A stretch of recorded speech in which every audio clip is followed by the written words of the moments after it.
guys, welcome back to Drip Virals. Now I'm going to continue on to the next part of this DIY, which is I'm going to be cleaning the carbon out of off the valves. Obviously I have to remove all of this here. All it is just some screws over here. I already took one screw out. Remove this and then move this cabin out. Remove this from the cabin, then you expose the box. So first, take out these 4 screws and remove this bin. As you can see, you move a screw here, move a screw here, move a screw here, and I forgot to mention there are 2 more screws that goes here, but mine's broke. This tab broke on this side, so there's only 1 more screw to take off on this side here, and then the whole air cabin filter should be able to be removed.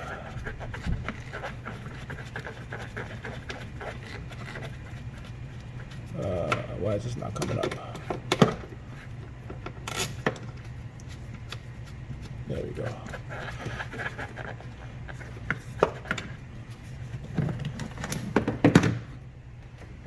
Set that aside.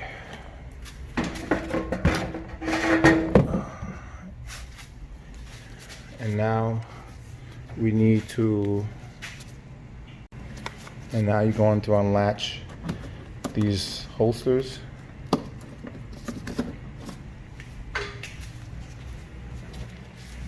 You hold a box in place and you remove from these clips right here. There's a clip here and there's one in the back, close to where my hand is at. Back here is a lip.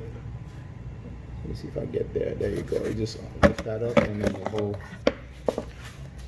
brush comes out.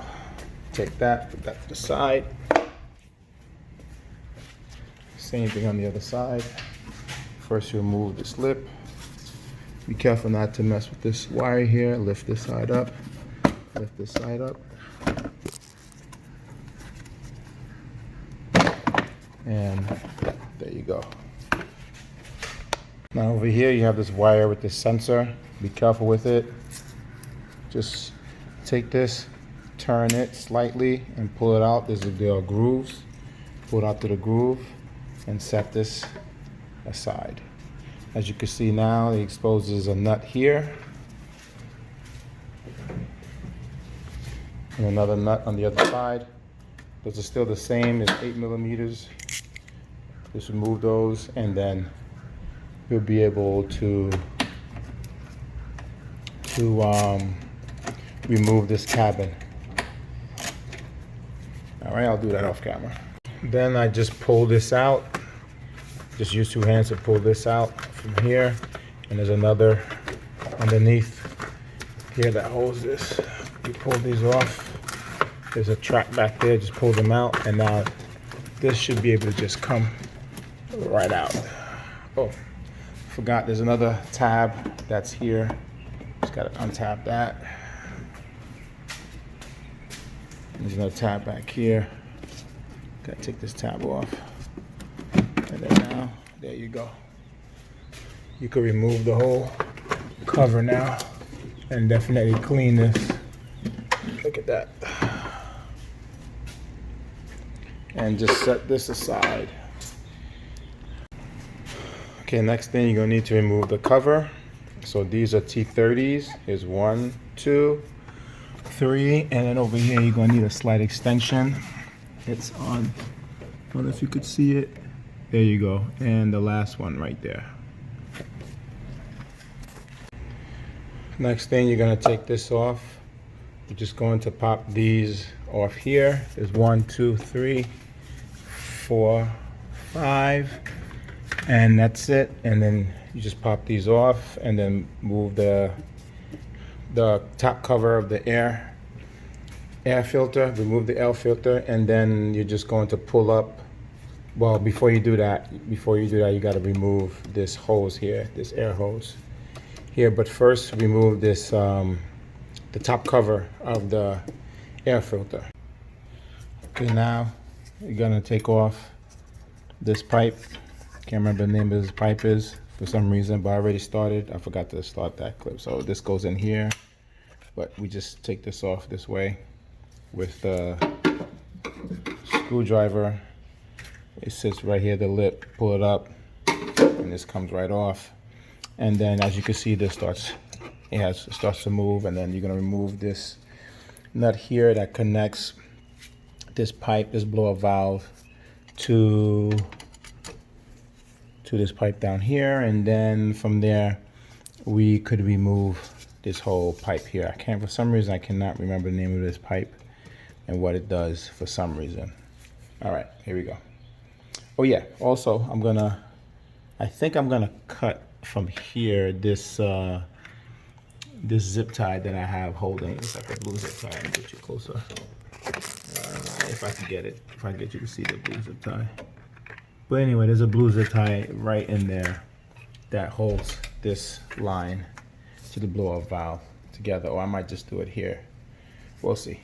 All right, I forgot to mention that you have to take this off right here, off the back of the pipe. Make sure you don't pull on, do not pull on the wire. Do something. I pushed it from the back, this knob right here, but my sensor here, there's a knob that should be here, you push and pull, but it broke so a while back, so I used the pick to pull back the knob. One thing I'm realizing from this pipe here, I have like no oil at all. I remember back in the day when I did this cleaning, there was oil all in here, and I haven't done this cleaning probably in 40,000 miles. So obviously I'm doing the cleaning because I want to change the starter that is way back here. So I guess this is good. And I look down inside this pipe here also, and I don't see any oil, which is great. You have a little bit of something there, but nothing. Let me get a light on there. Nothing major like I had prior. So I don't know, this cash can is either working or somehow the oil is not coming through. But I know in this cash can, I empty it out almost every time I do an oil change. There's like nothing in it at all. So all right, next, I know some people, they'll say to remove this, but I usually don't remove this. I disconnect these holes. Like there's one vent holes here to disconnect, and underneath you could pull this this bar off. It hooks onto like a beam back there. You'll see when I take this off, and then I usually take everything out together, but maybe this time I'll take the throttle body off. Not sure. There's also a connector that connects right here. Ooh, it's hard to get these angles. There we go. Let's go back here. The throttle body. This one right there. Disconnect this one, and you should be able to. Let's zoom in again. Should be able, yeah, just push this down and then move this out the way. Let me see. I'm gonna need two hands for this, fellas. And disconnect this one, and then this hose on the side. Should be able to take this off. Okay, to get this bottom one off that sits like this is tricky because it's underneath the wire is this little tab here, so you got to squeeze it from underneath and then slowly wiggle it out to get it out from the throttle body. Now again, this one on the side is this hose here. You just have to squeeze it and then pull it back. Now I think I'm going to take off this throttle body. So I believe these are 10s or 12s, and there should be 4 that's holding it, 2 on the bottom, 2 on the top. Okay, I decided I'm not gonna take off the throttle body. I'm gonna go straight to tackle the intake manifold. I'm using 7th 16th to take those off because it's an exact fit compared to the 12. 12 is slightly off. I don't want to strip anything. So let's go. So you have to take off 1, 2, 3, 4, 5, and 6. And over here it's a bolt, which is the same size, 7. All right, so be easy.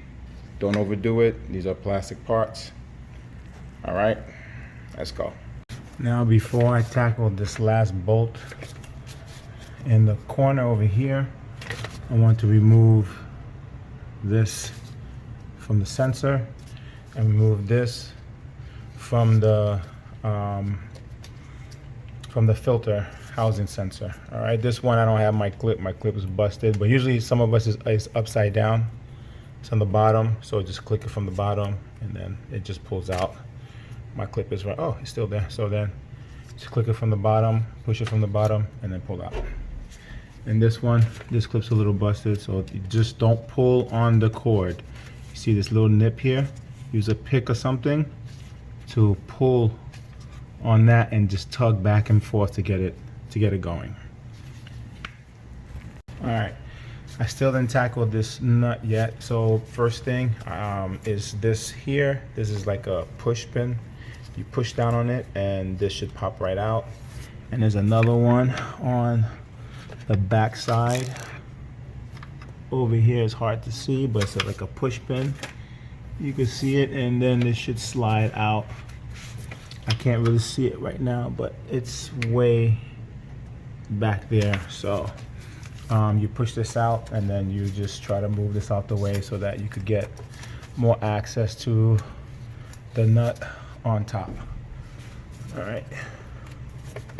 Ooh, there's a lot going on here. All right, I'll do that off camera. Right now I'm removing the cash can just to check it. And also it gives me space to move this back for where I can remove the manifold. And you will see, like I said, there's always nothing in here since day one. I don't know. You see that little tiny drop? That's it. Every single time. I don't know if anybody could comment in the comment section about why I don't get any oil in my cash can. Thank you. Now, I pulled out the intake manifold, and that's the part I always hate to do. Pulling out the intake manifold. First, make sure you start moving these wires out the way. Pull one side, pull the other side, pull one side, pull the other side. And as you pull, slowly make sure no wires are getting in the way. And this last part corner is usually difficult because of this part here come out, so you gotta like angle it just to get it past these studs up here, and do the best you can, but just don't make things difficult. Don't pull too hard, just nice and easy. Go nice and easy, nice and easy. All right, let's take a look at these. Ooh. These valves, as you can tell, they are dirty. I don't know if you can see inside. Look at that one. Dirty. They all look almost practically the same. The car is running well though. I can't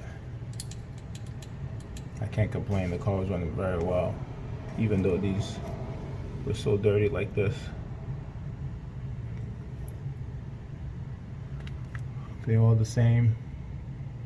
So we could see that this one is not completely covered. This one is open. You can see this valve is open all the way down. You can almost see down into the engine, far down. So this one's not closed. This one is closed, not all the way. This one is, the third one is, I'm trying to get as much light as I can, but it's hard to, but yeah, you gotta see if the valves is closed, meaning you don't see any air between the valve stem, I should say the bottom half. It looks like a Hershey kiss almost. And if it is all the way up, you could put stuff in there, or I should say like walnut blast or anything like that, in order to clean that up. Now, I'm not doing walnut blasting. I'm going to use CRC valve cleaner. All right, this is pretty much what I use to clean out the carbon. I use the CRC valve cleaner. One of these is half full, so I bought another one just in case I need it. Usually you need a whole can to clean out the carbon. I use a toothbrush to brush the carbon off. This to suck out the liquid with the carbon into the cup. And I also use a pick to like break up the carbon if it needs to be broken, so I could spray it in there, or the liquid could get into the carbon and start breaking it up. So this is just a method I use, but I know that like I said prior, that walnut blasting is usually better than this. But if you make a mistake with walnut blasting and you get those walnuts into your engine because the valve is not fully closed, you get too many of those walnuts in there, you could be screwed of your engine. So I like this method. It works great. It has worked great for me. This is my third time actually doing this, and it's great. It's definitely well worth it. So first thing you do, you take the spray bottle and you spray inside the cylinder.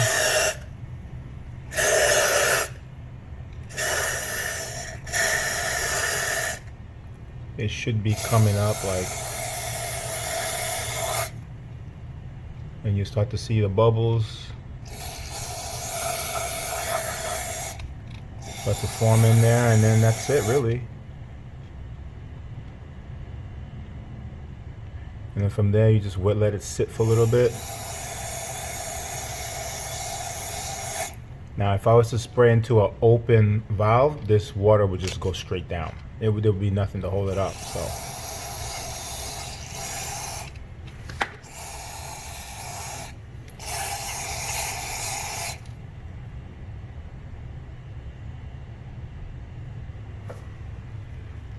then I take my toothbrush and I start to scrape a little bit.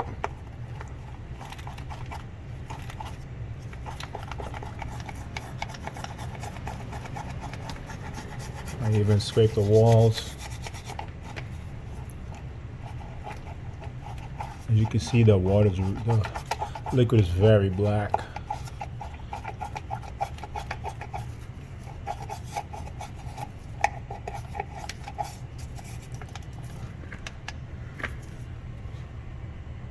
Cup sitting there. I used this spray.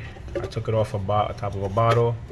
You squeeze down on it, and you start to see the liquid coming out of the cylinder, and you just repeat that for the rest of the valves. Look at the carbon, how much that comes out after one cleaning, how dark that is. So usually I spray it around like 2-3 times to get it out. This one I didn't really have to scrape with the pick, but look at this. It's disgusting.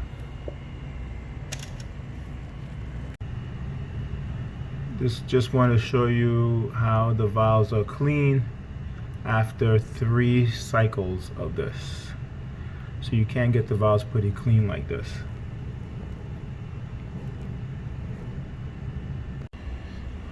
Also, when you use the pick, you could get some of the gunk to come off the pick, and you keep getting gunk. That means you need to continue to spray the CRC or whatever you're using into that cylinder. So for example, this one here, the second one, not this one, this second one here, I don't know if you can see it that well, but the one on the, I'm trying to get a good view. The one on the right is cleaner. You can see a little brown than the one on the left. So you could still continue to spray both, but you need to scrape more on the one on the left compared to the one on the right. Now I'm going to use 718 to turn from the crank on the bottom, turn it clockwise in order to get the cylinder 1 and try to get cylinder 5 to close, the valves to close, in a closing position I should say. So I have my ratchet on there, and now I'm just going to turn until cylinder 1 gets to a closing position.